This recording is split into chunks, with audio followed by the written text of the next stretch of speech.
Hi, my dear students. How are you? I hope you will be fine. आइए आज हम सीखते हैं यूज ऑफ विस। विस का प्रयोग वाक्यों में किस प्रकार से करते हैं और किस प्रकार से विस का प्रयोग करके हम करेक्ट सेंटेंस बना सकते हैं। आइए सीखते हैं। आज का हमारा टॉपिक है यूज ऑफ विस। यूज ऑफ विस इन प्रेजेंट। सबसे पहले हम विस वर्ड को समझते हैं। विस WISH। विस का मतलब होता है चाहना या इच्छा करना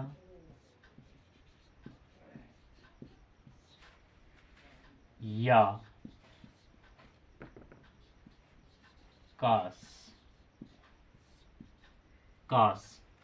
विश का मतलब होता है चाहना या इच्छा करना या कास। विश के 3 अर्थ होते हैं। हिंदी में विश के 3 अर्थ होते हैं। पहला अर्थ होता है चाहना या इच्छा करना या कास। क्लियर?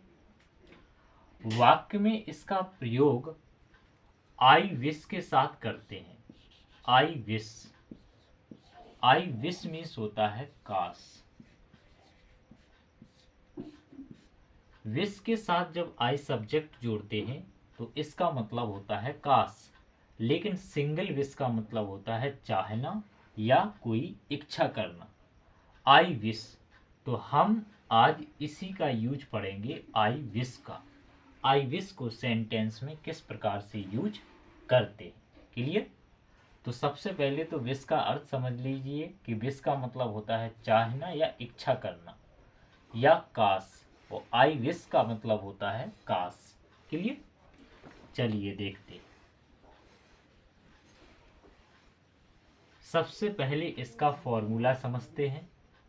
सबसे पहले आई विश का यूज करना है, फिर प्लस सब्जेक्ट लगाना है। सब्जेक्ट के साथ हमें वर का यूज करना है। वर के बाद ऑब्जेक्ट लगाना है और फिर ETC लगाना है। क्लियर? सब्जेक्ट में याद रखिएगा, चाहे यहाँ पर सिंगुलर सब्जेक्ट आए, सिंगुलर आए, और चाहे यहाँ पर प्लूरल आए, दोनों ही कंडीशंस में हमें हेल्पिंग वर्ब वर का यूज करना है। क्लियर? इसको हम एग्जाम्पल से समझते हैं। ये दोनों चीज़ें आपको ध्यान में रखना है कि आई विश के बाद जो भी सब्जेक्ट आए, वो चाहे सिंगुलर हो चाहे प्लूरल हो, उसके साथ वर का यूज करना है। क्लियर? अब हम समझते हैं सबसे पहले कि आई विश का जो मतलब है वो क्या है।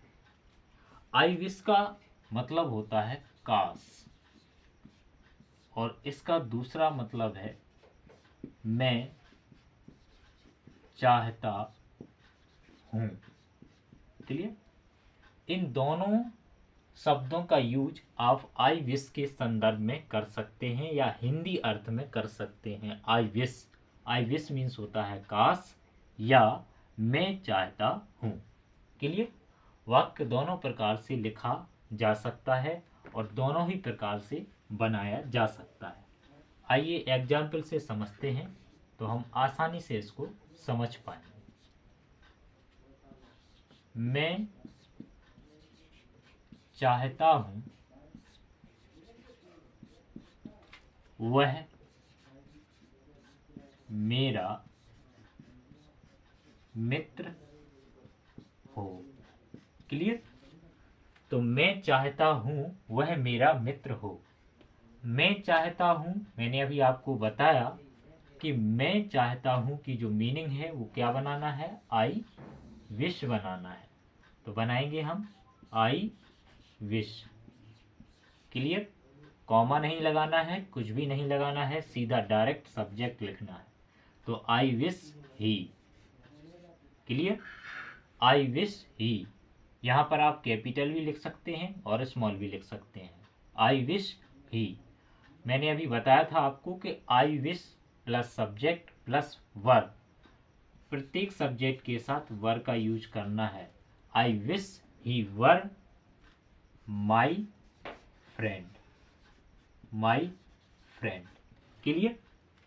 ऐसा नहीं बनाना है कि ऐसा बना दिया, आई और विश लगा दिया, फिर ही लगा दिया, फिर ही इज माई फ्रेंड, ऐसा नहीं बनाना है। क्लियर। आई विश, इसमें डिफरेंस है। डिफरेंस क्या है? यहाँ पर इमेजिनेशन है, कल्पना है। मैं चाहता हूँ, एक डिज़ायर है, एक इच्छा है, मैं चाहता हूँ वह मेरा मित्र हो। रियल में मेरा मित्र वो नहीं है। यहाँ पर आई विश, मैं चाहता हूँ, ही इज़ माई फ्रेंड। यहाँ पर जो सेंटेंस बन रहा है, ये सेंटेंस प्रेजेंट की बात करता है कि ही इज़ माई फ्रेंड, वह मेरा मित्र है। तो ये सेंटेंस रॉन्ग है, इसलिए इस तरीके से नहीं बनाना है, आपको इस तरीके से बनाना है। मैं चाहता हूँ वह मेरा मित्र हो। आई wish he were my friend. Hindi में ऐसा भी लिखा जा सकता है इसको, या ऐसा भी लिखा होगा कहीं पर, तो आसानी से आपको इसको बनाना है। काश वह मेरा मित्र होता। काश वह मेरा मित्र होता। तो काश के लिए क्या लगाएंगे? I wish. मैंने बताया था ना, काश के लिए आई wish. I wish he were my friend. Clear. अब हम देखते हैं कि ये अभी तो देखा हमने सिंगुलर में कि सिंगुलर ही के साथ हमने वर का यूज किया। और काश, याद रखिएगा, फॉर्मेट याद रखना कि मैं चाहता हूँ वह मेरा मित्र हो। आई wish he were my friend. और ऐसा भी लिखा जा सकता है, काश वह मेरा मित्र होता। आई wish he were my friend. Clear. दोनों प्रकार से इसको लिखा जा सकता है और दोनों ही प्रकार से ये आपको पढ़ने के लिए मिलेगा। आइए अब समझते हैं हम प्लूरल सेंटेंस, प्लूरल सब्जेक्ट में इसको। जैसे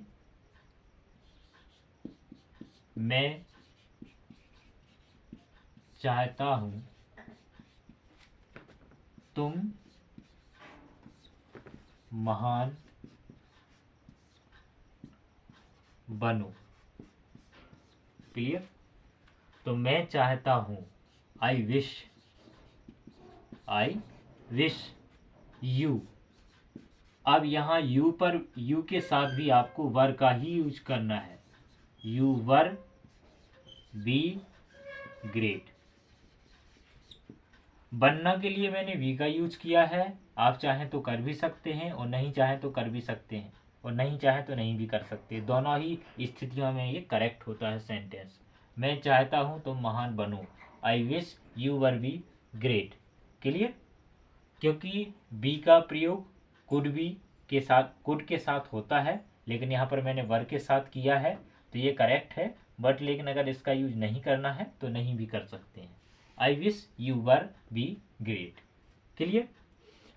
और भी सेंटेंस अगर हम देखें तो और भी सेंटेंस देख सकते हैं और इनको समझ सकते हैं कि किस तरीके से ये बनते हैं। मैं चाहता हूं तुम महान बनो। क्लियर। मेन चीज ये याद रखना है कि जो दूसरा वाला सेंटेंस है, इस दूसरे वाले सेंटेंस में आपको, चाहे यहाँ सिंगुलर सब्जेक्ट हो चाहे यहाँ प्लूरल सब्जेक्ट हो, आपको किसका यूज करना है? वर का यूज करना है। किसका यूज करना है? वर का यूज करना है। वो आगे काश के लिए और मैं चाहता हूँ, इसके लिए आपको विश का यूज करना है। क्लियर।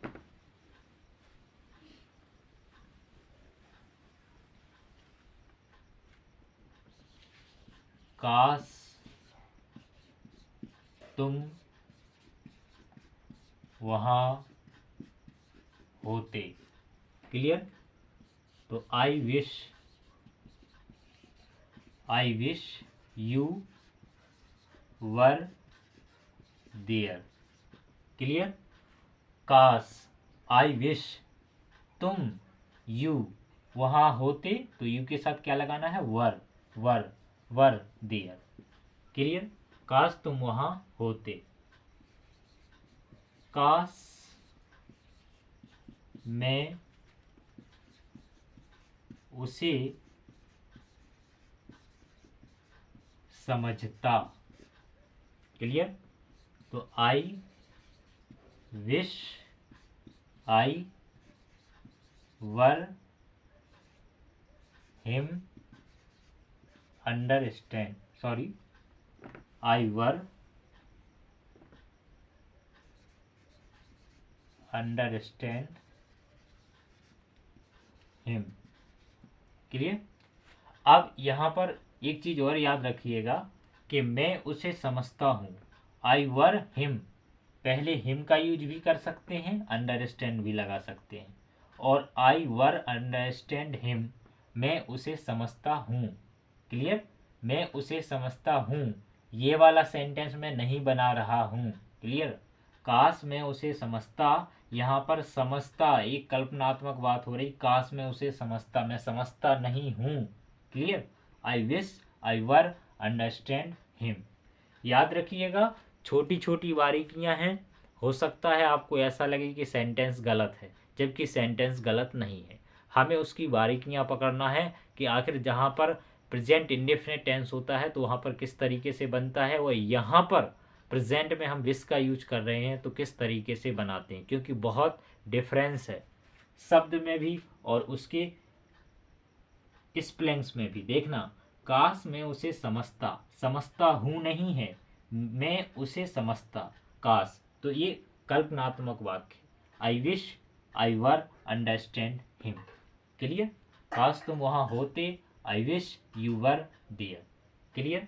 तो इस तरीके से हमको आई विश का यूज करना है, और आई विश का यूज हम सही तरीके से वाक्यों में कर सकते हैं। बस दो ही बारीकियां आपको याद रखना है, क्या, कि हमेशा यहाँ पर चाहे सब्जेक्ट सिंगुलर हो और चाहे सब्जेक्ट प्लूरल हो, आपको वर्ब का यूज करना है, हेल्पिंग वर्ब का वर्ब। क्लियर। और फिर इसके बाद लगाना है आपको ऑब्जेक्ट। और चाहे लिखा हो मैं चाहता हूँ। क्लियर। तो इसका बनेगा आई विश। इसे थोड़ा सा और डिटेल्स में देखते हैं। जैसे मान लीजिए आई विश लिखा है, तो आई विश के लिए आप लिख सकते हैं मैं चाहता हूँ। क्लियर। लेकिन अगर लिखा है ही, तो ही के साथ विशेष एस एच के साथ ई एस, मतलब WISH में ES जोड़ देते हैं। क्या जोड़ते हैं, ES जोड़ देते हैं। तो क्या हो जाएगा, वह चाहता है, वह चाहता है। क्लियर। अगर मान लीजिए सी लिख गया, तो सी विशेष, सी विशेष का मतलब होता है वह चाहती है। क्लियर। और यदि लिख गया दे विश, तो इसका मतलब है वे चाहते हैं। वाक्यों में इन शब्दों का भी प्रयोग किया जाता है। तो इन शब्दों को इस प्रकार से बनाते हैं, जैसे लिखा है मैं चाहता हूं, तो आई विश, वह चाहता है ही विशेष, वह चाहती है सी विशेष, वे चाहते हैं दे विशेष, दे विश, सॉरी। तो याद रखिएगा कि हमें बात को पकड़ना है और समझना है कि मैं चाहता हूँ, यहाँ पर प्रेजेंट इंडेफिनिट टेंस है, तो मैंने प्रेजेंट इंडेफिनिट टेंस की तरह उसे डिफाइन किया है और बनाया है। आई विश, मैं चाहता हूँ, वह चाहता है, आई विशेस, प्रेजेंट टेंस में हम एस या ES जोड़ते हैं, तो SH के पीछे ES जोड़ा। सी विशेस, यहाँ पर देखिए वह चाहती है, प्रेजेंट इंडेफिनिट टेंस है, तो सी विशेस।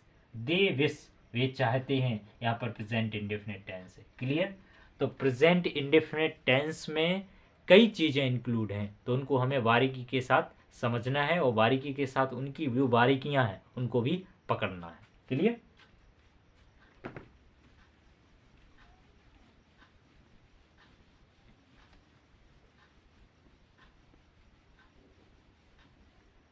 ये रहा हमारा यूज ऑफ विस इन प्रेजेंट। आज हमने सीखा और समझा कि विस का प्रयोग प्रेजेंट में किस प्रकार से करते हैं। क्लियर। अगले वीडियो में मैं आपको बताऊंगा कि विस का प्रयोग पास्ट टेंस में किस प्रकार से किया जाता है और किस तरीके से हम करेक्ट सेंटेंस बना सकते हैं विस का प्रयोग करके। Thank you very much. आशा करता हूँ ये वीडियो आपको अच्छा लगा होगा। यदि आपको वीडियो अच्छा लगा है तो वीडियो को लाइक करें, शेयर करें, चैनल को सब्सक्राइब करें और बेल आइकन ज़रूर दबाएं ताकि मैं जो भी वीडियो बनाऊं उसका नोटिफिकेशन आप तक पहुंच सके। आओ इंग्लिश सीखें। Thank you. धन्यवाद।